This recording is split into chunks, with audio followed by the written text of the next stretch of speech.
Carbon private limited कोयला खनन company के प्रांगण में अपनी मांगों को लेकर धरना पर बैठे नारी शक्ति रूपेण सभी माताएं बहनें, आप सबों के हौसले को सबसे पहले हम नमन करते हैं। आपके इस जज्बे को हम सलाम करते हैं जो विगत 4 महीने से आप लोग लगातार धरने पर बैठे हैं।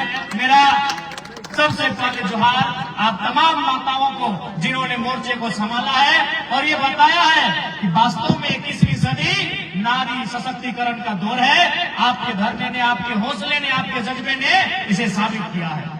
साथ ही साथ आज इस कार्यक्रम को आयोजन करने में अपनी भूमिका का निर्वहन करने वाले हमारे जिला अध्यक्ष दिलीप बाबू, विकास जी, संतोष कुमार पटेल जी, गौतम तिवारी जी, सचिदानंद पासवान जी, अजीत मेहता जी, सुदर्शन जी, विनोद जी, अरुण जी, प्रभात जी, दीपू भाई, पंकज, प्रेम राम, विकास मेहता जी, सत्य प्रकाश जी, आदित्य सिंह, सुधीर राज, अनिकेत मेहता जो हमारे पूर्व प्रत्याशी डाल्टनगंज, ओंकार दा हमारे पूर्व प्रत्याशी, हमारी बहन आयशा सिंह मेयर प्रत्याशी रही, चंदन जी, विकास जी, वीर कुमार चौरसिया जी, जयप्रकाश जी, पप्पू जी, चंदन सिंह दांगी जी, सूरज, अजय, शिव पारस जी, राजू जी, अभय जी, आप सबको धन्यवाद। आप और साथ ही साथ आज आशुतोष तिवारी जी के नेतृत्व में हम राजनीतिक संगठन से बहुत सारे लोग, कुशान जी, तमाम लोग हमारे साथ जुड़ रहे हैं। उन सबों का तहे दिल से जैन परिवार में अभिनंदन करते हैं, स्वागत करते हैं, आपका हार्दिक अभिनंदन करते हैं। साथ ही साथ लोकतंत्र के चौथे स्तंभ मीडिया के साथियों, क्योंकि जब जनता की आवाज दबाई जाती है, जब जनता जुल्म और शोषण का सामना करती है, तो ऐसी परिस्थितियों में लोकतंत्र के चौथे स्तंभ की भूमिका बहुत ज्यादा हो जाती है। अतः आज के इस कार्यक्रम में उपस्थित जितने भी मीडिया से संबंधित हमारे साथी हैं, आप सबों को मैं जोहार करता हूं। साथ ही साथ हम देख पा रहे हैं सुरक्षा के दृष्टिकोण से स्थानीय थाना प्रभारी के नेतृत्व में, उनके अधिकारियों के नेतृत्व में बहुत सारे झारखंड पुलिस के जवान, जैप के जवान इस कार्यक्रम स्थल में आए हैं।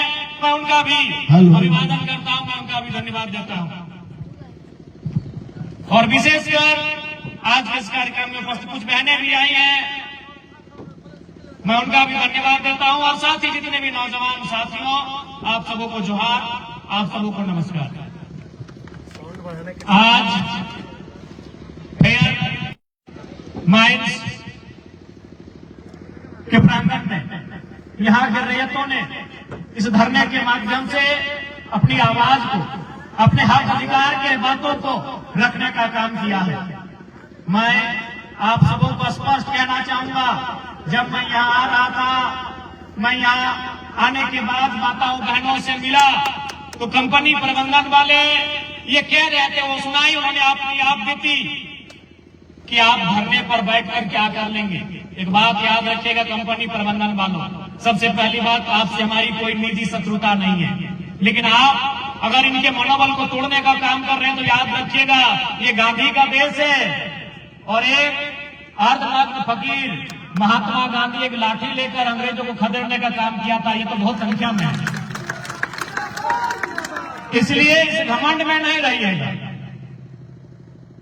जो भी प्रबंधन के लोग इस प्रकार का व्यवहार करते हैं, इस प्रकार की बोली निकालते हैं, आप इस घमंड में मत रहिएगा। इस भारत भूमि के ठीक चौहद्दी में बांग्लादेश, श्रीलंका और नेपाल भी आता है। क्या हश्र हुआ आपको मालूम होगा। भीड़ सड़कों पर आई, प्रधानमंत्री और राष्ट्रपति को खदेड़ कर भगा दिया।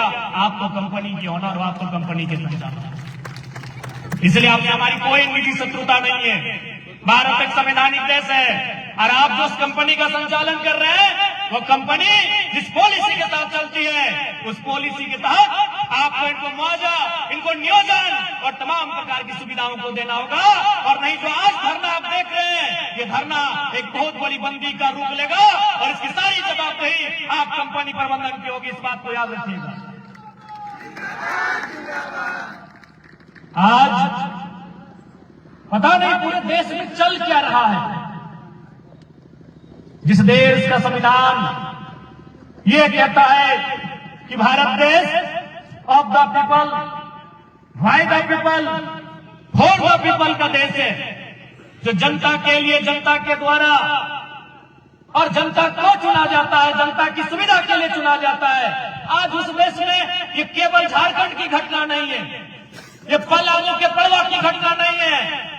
आज अब बड़का गांव आपने सुना होगा, बहुत सारी हमारी माताएं बहनें कह रही थी कि बाबू हम लोग 4 महीना से धरना पर बैठे हैं। माताएं बहनें अपने मनोबल को कम मत कीजिएगा। आप ही के बगल में हजारीबाग जिला है, हजारीबाग जिला में एक गोंदलपुरा नाम का जगह है, वहां की माएं बहनें 4 साल से धरना पर बैठी हैं, 2022 से बैठी हैं। मैं आपको बताना चाहूंगा, जितनी भी माताएं बहनें हैं, आप अपने मनोबल को मत तोड़िएगा। आप 4 महीने से बैठी हैं, मेरी माएं, मेरी बहनें वहां 4 सालों से बैठे हैं, 2022 से बैठे हैं। वहां एनटीपीसी और अडानी प्राइवेट लिमिटेड कंपनी है, या fair carbon private limited company है। तो इसलिए ये कोई नया उदाहरण नहीं है। आज मध्य प्रदेश में वहां के आदिवासी चिता आंदोलन किए हैं। आपने देखा वो चिता आंदोलन, एक चिता बनाया है और इसमें पूरा आदिवासी समाज जाके सो गया है। वहां भी यही मुद्दा है, जमीन अधिग्रहण का। वहां भी कंपनी के द्वारा जमीन अधिग्रहण का मुद्दा है। उड़ीसा में भी आंदोलन चल रहा है, उड़ीसा में भी आदिवासी समाज लगातार अपनी जमीन को बचाने के लिए आंदोलन कर रहे हैं। इसीलिए मैंने कहा कि पता नहीं आज इस देश को क्या हो गया है। आज जो देश एक आम व्यक्ति के शासन की बात कहता है, जो देश समानता की बात करता है, आज वो देश पूंजीपतियों के अधीन हो गया है। आज वो देश उद्योगपतियों के अधीन हो गया है।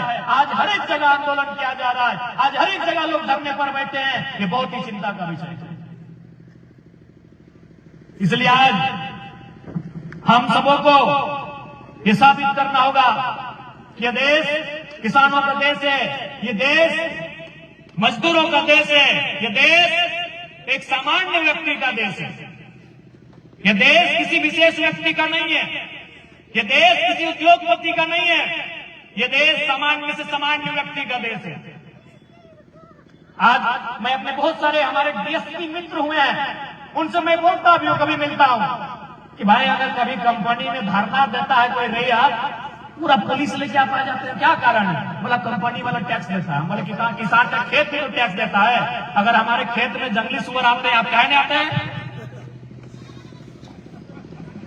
हमारे बहुत सारे डीएसपी मित्र हमसे हम बात करते हैं कि अब जब भी देखते हैं कि कोई कंपनी के गेट के बाहर धरना देना हो, हड़ताल करना हो, आप लोग पूरा जिला का पुलिस वहां बुला लेते हैं।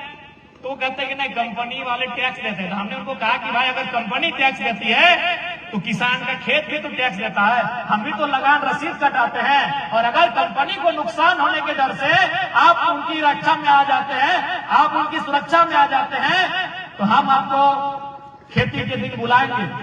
जब हमारे खेतों में जंगली सुअर आएंगे, हमारा खेत भी टैक्स देता है सरकार को, क्या हमारे खेतों की सुरक्षा में पुलिस आएंगे? क्या बड़ा बाबू निगरानी करेंगे? ये बहुत ही चिंता का बात है कि आज हमारे देश का सिस्टम ऐसा हो चुका है कि अगर एक पूंजीपति को फुंसी भी हो जाता है, उसे एक छोटी सी समस्या होती है तो पूरा सिस्टम हम उनको दे देते हैं। लेकिन आप निराश मत होइए, इस देश कालांतर से लेकर आज तक और जब तक कोई बढ़िया व्यक्ति इस देश का नेतृत्व नहीं करेगा, एक ऐसा व्यक्ति, याद होगा आपको, इस देश के 5वें प्रधानमंत्री चौधरी चरण सिंह कहते थे कि किसानों एक नजर रखना खेत खलिहान पे और दूसरी नजर रखना लाल किला के मचान पे। वो खुले कहते थे कि अगर मीडिया मेरी आलोचना कर रही है तो तुम सोचना कि किसानों में तुम्हारे लिए काम कर रहा हूं, और मीडिया अगर मेरी प्रशंसा कर रही है तुम सोचना मैं पूंजीपतियों के लिए काम कर रहा हूं। ऐसे शख्स चाहिए भारत की राजनीति में, ऐसे शख्स इस राजनीति में आएंगे। आज आश्चर्य होता है, देश के प्रधानमंत्री अगर हमें कोई 1 यूनिट खून भी हमें देता है ना, हम जीवन भर उसके एहसान मानते हैं। आज आदरणीय प्रधानमंत्री जी को नरेंद्र मोदी जी को इस देश की जनता ने 3-3 बार प्रधानमंत्री बनाया, लेकिन आज तक उनका अडानी प्रेम छूट नहीं रहा। बड़ा दुख का बात है। और वो बड़े गर्व से, फख्र से कहते हैं हम चाय बेचते थे, हम पिछड़ा का बेटा है, हम गरीब का बेटा है। लेकिन आज हकीकत क्या है? आज सारी जहां जहां आंदोलन हो रहे हैं, झारखंड को छोड़कर उड़ीसा में भारतीय जनता पार्टी, मध्य प्रदेश में उनकी सरकार, आज देश के प्रधानमंत्री, उनका विजन क्या है? आश्चर्य होता है उनके विजन को देखकर। वो क्या चाहते हैं कि देश की सारी पूंजी, देश की सारी संपत्ति कुछ लोगों के हाथों में दे दी जाए।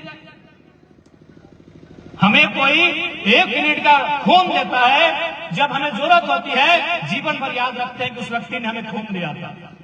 लेकिन आज प्रधानमंत्री जी को बहुमत के साथ 3-3 बार उनकी सरकार बनी, वो प्रधानमंत्री बने, और आज भी वो पूंजीपतियों के अधीन काम कर रहे हैं।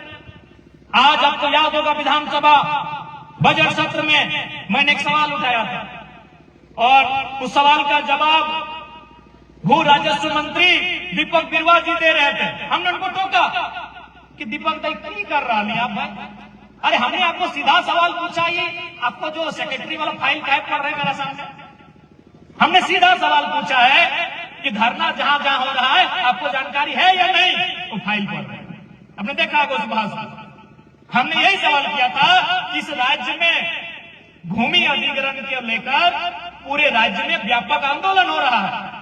उन आंदोलन में लोगों में असंतोष का भाव है, हिंसा की घटनाएं घट सकती है, तो आप इस पर क्या कर रहे हैं? मैंने सवाल किया था, चाहे वो बड़का गांव हो, मांडू हो, या आपका पलामू हो, या हमारा धनबाद हो, या कोल्हान हो। आज हर एक जगह रैयत अपनी जमीन को बचाने को लेकर, रैयत अपनी जमीन के अधिग्रहण को लेकर लगातार आंदोलन कर रहे हैं।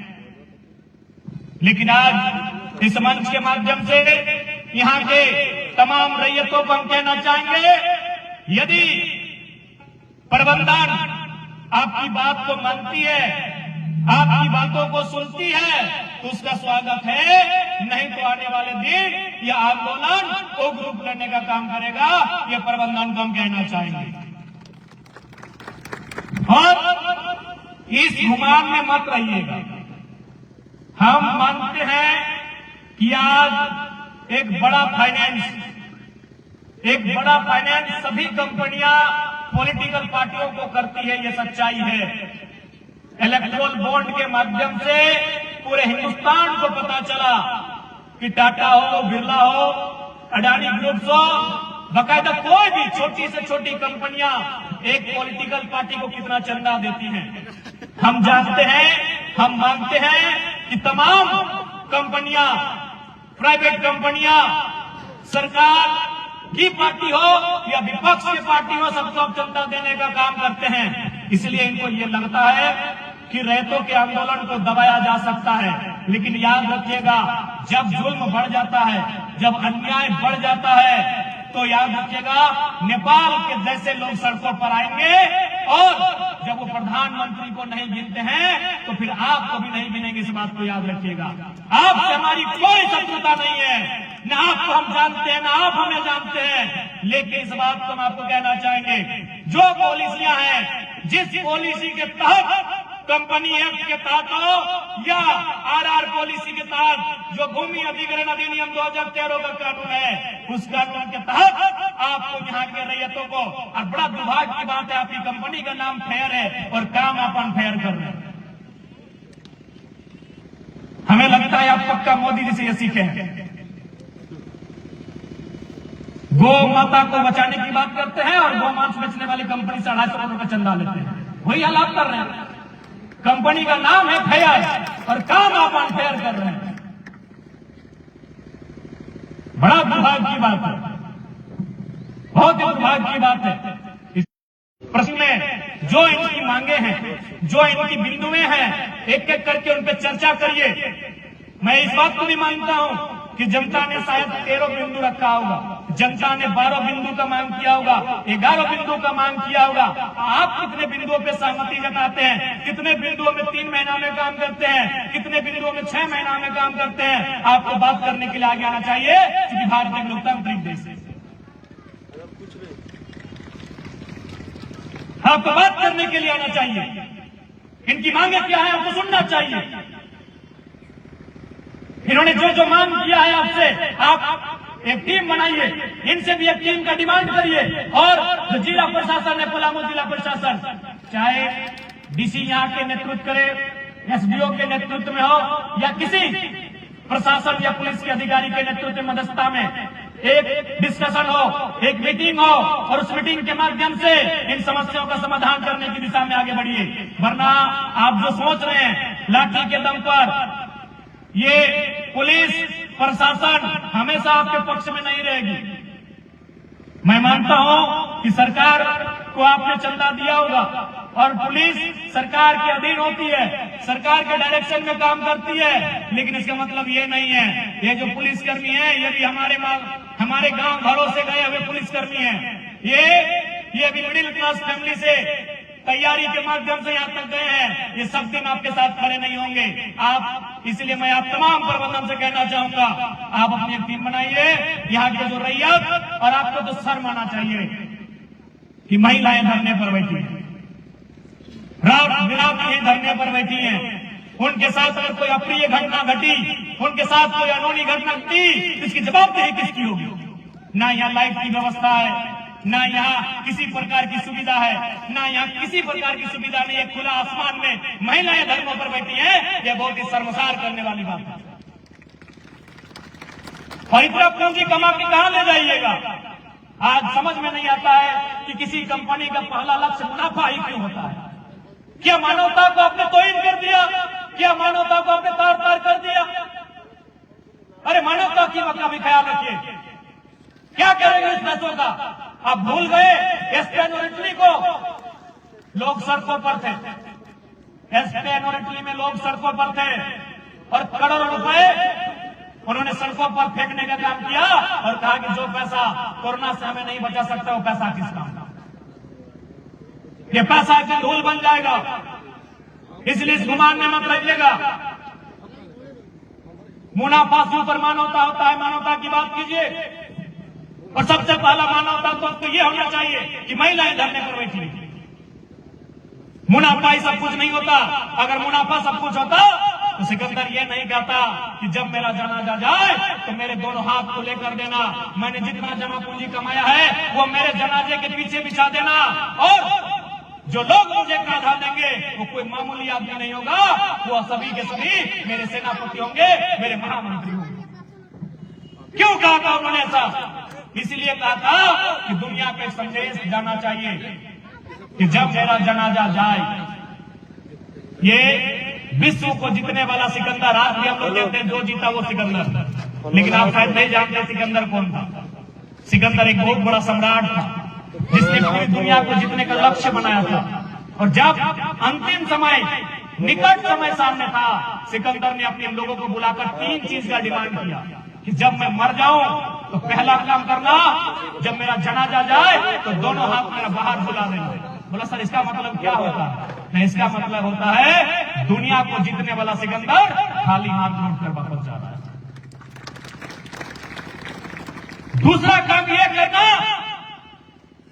कि मुझे कोई मामूली आदमी कंधा नहीं देगा, जितने भी लोग मुझे कंधा देंगे वो कम से कम महामंत्री या सेनापति जैसे लोग होंगे। बोला सर इसका मतलब क्या होता है? नहीं, इसका मतलब ये होता है जिस सिकंदर की सेना में एक से बड़े एक तुर्रम खान थे, जिस सिकंदर की सेना में एक से बड़े एक धुरंधर थे, वो लोग भी मृत्यु को टाल नहीं सकते। तो आपकी सेना में कौन है? डीएसपी साहब है क्या? कौन है आपकी सेना में? बड़ा बाबू है, जिला के डीसी है, जिला के एसपी है, ये स्वयं मुख्यमंत्री है। कौन है आपकी सेना में? मृत्यु जब आएगी कोई नहीं टाल पाएगा। और ना ये काले काले नए देखे वर्दी वाले, कौन बहाली है भाई? ये कोबरा कमांडो कौन है? अच्छा, कंपनी से अफसर बहाली है। भैया लोग, मृत्यु को आप भी नहीं टाल पाए, इसलिए गलत मत कीजिए। कंपनी आपको तनख्वाह देती, अच्छी बात है, जनता के से गलती मत कीजिए। और तीसरा जो सबसे इंपॉर्टेंट सिकंदर ने कहा था कि मैंने जितना धन दौलत कमाया है, मैंने जितना रुपया सोना चांदी कमाया, उस समय पैसा नहीं था, कि नोट नहीं होता था 500 2000 का, उस समय जेवरात होते थे। मैंने जितना कमाया है वो मेरे जनाजा जैसे जैसे जाएगा वो बिछाते जाएगा। बोला सर इसका मतलब क्या होता है? नहीं, इसका मतलब ये होता है कि जब वक्त एक ऐसा आता है कि धन धूल बन जाता है। इसलिए मैं कंपनी प्रबंधक, देखिए आपसे हमारी कोई शत्रुता नहीं, न मैं आपको जानता हूं और न आपके पदाधिकारियों को जानता हूं, लेकिन मैं आपसे स्पष्ट कहना चाहूंगा, धरना 4 महीनों से चल रहा है। महिलाएं हैं, खुले आसमान में धरना दे रही हैं, इनके साथ कुछ अप्रिय घटना घट सकती है। इसलिए आप मुनाफा तो आप जिंदगी भर कमाएंगे, लाखों नहीं करोड़ों रुपए कमाएंगे, लेकिन मानवता का तौहीन नहीं करें, मानवता का तौहीन नहीं करें। इनकी मांग क्या है? नहीं है। मैंने कहा कि इनकी सारी मांगों को आपको मानना है। इन्होंने मांग जो पत्र दिया है, आप अपनी एक टीम बनाए, इनसे भी एक टीम मांगे कि आप 7 लोग 9 लोग 5 लोग जो पढ़े लिखे जानकार लोग हैं, जो आरआर पॉलिसी को जानते हैं, जो लैंड एक्विजिशन एक्ट को समझते हैं, वो आए, बैठ के बात करें। जब आपने एग्रीमेंट, जब इस कंपनी का स्थापना किया होगा, आपने एग्रीमेंट किया होगा, उस एग्रीमेंट को सामने रखें, उस एग्रीमेंट पे चर्चा करें। नहीं होता है तो तमाम पुलिस के प्रशासन के अधिकारियों को मध्यस्थता के लिए रखें और एक मीटिंग बुलाकर इस समस्या का समाधान करें। नहीं तो याद रखिएगा, समय समय समय किसी को नहीं पहचानता। बिल्कुल एक बात याद रखिएगा, अगर समय अच्छा हो तो इतराइएगा मत और समय खराब हो तो घबराइएगा मत। समय समय की बात होती है। आज इस देश में जितने भी महापुरुष में गांधी, सरदार पटेल, भगत सिंह, नेताजी, बोस, सबकी लड़ाई कंपनी से ही थी। फर्क था कि उनकी company British east India company थी और आज की कंपनियों का नाम बदल गया है। कहीं एनटीपीसी है, कहीं सीसीएल है, कहीं फेयर है, तो कहीं फेयर लवली है। कुछ नहीं बदला है। जो अंग्रेजों के time British east India company थी, आज के समय में बस ब्रिटिश शब्द हटा है। आज भी वही रूल, वही रेगुलेशन, आज भी वही तरीके।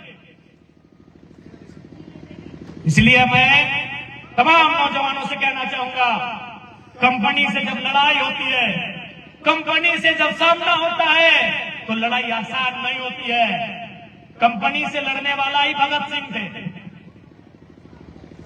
भगत सिंह कंपनी से ही लड़े थे। वो गोरों की, अंग्रेजों की ब्रिटिश कंपनी थी। नीलांबर, पीतांबर अंग्रेजों से जो लड़े थे वो कंपनी से लड़े थे। बिरसा मुंडा कंपनी से लड़े थे।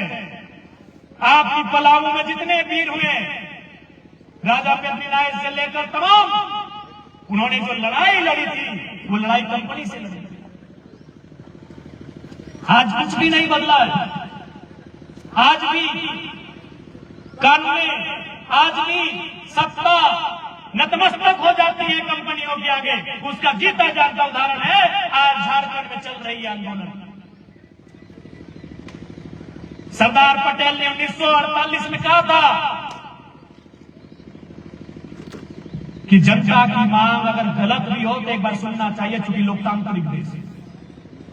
लोकतंत्र का मतलब यही होता है कि एक बहुत बड़ी आबादी, एक बहुत बड़ा समूह अगर गलत मांग भी कर रहा है तो सुनना चाहिए वो मांग क्यों है। ये लोकतांत्रिक देश है। अगर एक बड़ी आबादी गलत मांग की भी डिमांड कर रही है तो आपको सुनना चाहिए, आपको बात सुनना चाहिए और उसको जानना चाहिए और क्यों ऐसा मांग रहे हैं।